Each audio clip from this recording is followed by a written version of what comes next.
जलगांव शहर में कबीर जयंती और आषाढ़ी वारी के मौके पर जिला स्तरीय हरिपाठ व निरूपण स्पर्धा का आयोजन किया गया था। इस अवसर पर धर्म कीर्ति महाराज परबनीकर ने सूफी के वारकरी संप्रदाय के साथ संबंध इस बारे में प्रोग्रेसिव इंडिया टीवी से बातचीत की। देखिए उन्होंने क्या कहा। दोस्तों, आप देख रहे हैं प्रोग्रेसिव इंडिया टीवी। आज हमारे साथ मौजूद है धर्म कीर्ति परबनीकर महाराज, जो हमारे साथ आज सूफी और भारत के बारे में बातचीत करेंगे। स्वागत है सर आपका हमारे चैनल पर। सर, ये सूफीज़म जो है उसमें भारत में कैसी शुरुआत हुई उसकी? मैं पहले तो आपका धन्यवाद व्यक्त करता हूँ। जलगांव में हमारे कुछ वारकरी आघाड़ी का प्रोग्राम था, इस वजह से मेरा आना हुआ। और असल में मैं महाराष्ट्र के सूफ़ी वारकरियों के ऊपर एक काम कर रहा हूँ, जिसमें मुझे दिलचस्पी पैदा हुई, निर्माण हुई कि सूफियों का काम और संतों का काम एक ही सिरे से, एक ही तरह का है। तो भारत में सूफीज़म जब आया तब यहाँ देश में छुआछूत थी, गैर बराबरी थी, विषमता थी और देश के हालत बहुत ही बदतर थे, अमानवीय थे। यहाँ पे वर्ण व्यवस्था थी और कुछ ऊंचे जाति के लोग निचले जाति के लोगों को कुचलते थे, उनको दबाते थे, उनका हक मारते थे।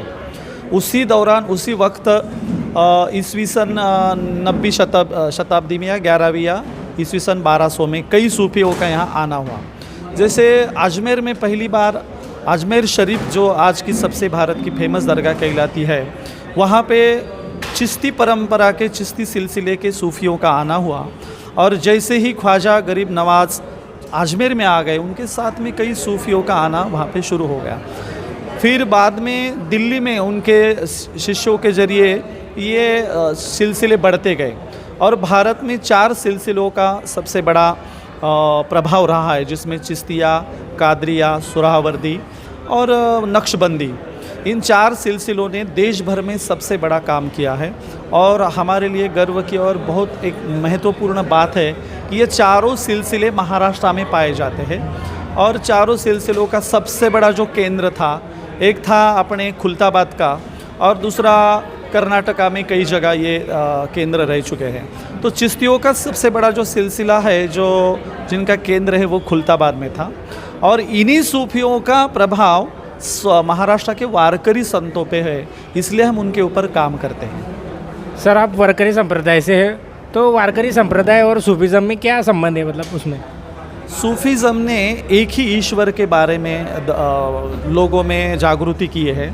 ईश्वर एक ही होता है, वो निर्गुण निराकार होता है और सर्वव्यापी होता है। ईश्वर कहीं बंदिस्त नहीं हो सकता या किसी मूर्तियों में नहीं हो सकता, ये सूफियों ने कहा। और यही अलग अंदाज से महाराष्ट्र के भाषा में सारे संतों ने यही कहा है कि ईश्वर निर्गुण निराकार है, चराचर में बैठा हुआ है। अगर मानना ही है किसानों को, खेती करने वालों को, तो वो विट्ठल में ईश्वर को देख सकते हैं, लेकिन ईश्वर निर्गुण निराकार चराचर में बसा हुआ है। इसलिए सूफियों की विचारधारा और वारकरी संतों की विचारधारा मिलती जुलती है, सेम है।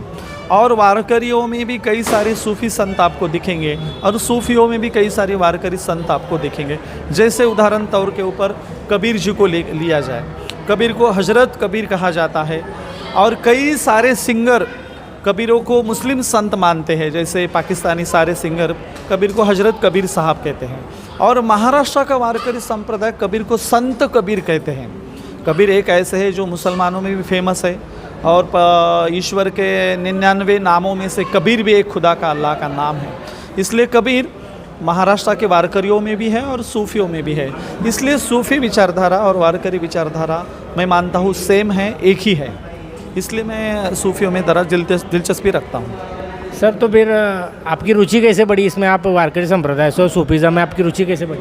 हाँ, महाराष्ट्र के कई सारे मराठी संतों ने सूफीज़म और मुसलमान संतों का जिक्र किया है। जैसे तुकाराम महाराज का एक अभंग है, लतीफ़ मोमिन कबीर लतीफ़ मोमिन, ऐसा एक 3-4 मुसलमान संतों की लाइन है, जिसमें कबीर दास जी का जिक्र है। लतीफ़ शाह जो मंगलवेढ़ा में उनकी समाधि है, उनका जिक्र है। मोमिन नाम के एक सूफी संत का है। एक बार तो तुकाराम महाराज कहते हैं, सज्जन कसाया विकू लागे मास, माळा सावत्यास खुरपू लागे।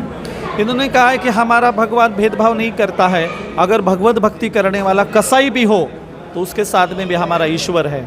तो इस तरह से एकनाथ महाराज जो उनके गुरु थे जनार्दन स्वामी, और जनार्दन स्वामी के गुरु थे चांद बोदले, जो कि सूफी थे, मुस्लिम थे। चांद बोदले के एक शिष्य जो अपने नगर ज़िले में है, शेख मोहम्मद महाराज श्री गोंदेकर, वो भी मुस्लिम थे और वारकरियों में प्राणप्रिय हैं। तो जब मैं वारकरी संतों के बारे में कीर्तन करने निकला या उनका प्रचार करने निकला, तो मुझे कई सारे मुस्लिम संतों का और सूफ़ी संतों का जिक्र मिला। तो मुझे लगा कि देखना चाहिए कि सूफ़ी संतों का क्या काम था, क्या कार्य था।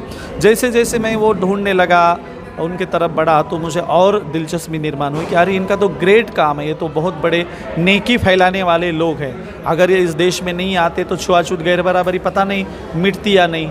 छुआछूत गैर बराबरी को जाने के लिए डॉक्टर बाबा साहब अम्बेडकर को जन्म लेना पड़ा। तो सूफियों ने पहली बार यहाँ आकर कहा कि अछूतपन, छुआछूत किसी भगवान ने नहीं बनाई, यहाँ के ब्राह्मणों ने छुआछूत गैर बराबरी निर्माण की है। तो इसलिए सूफी संतों के बारे में मुझे और भी लगाव पैदा हो गया। तो दोस्तों, ये थे धर्मकीर्ति परवरीकर महाराज, जिन्होंने सूफी और भारत में जो वारकरी संप्रदाय से संबंध है उसके बारे में जानकारी दी। मैं फरजाद सैयद, जलगांव।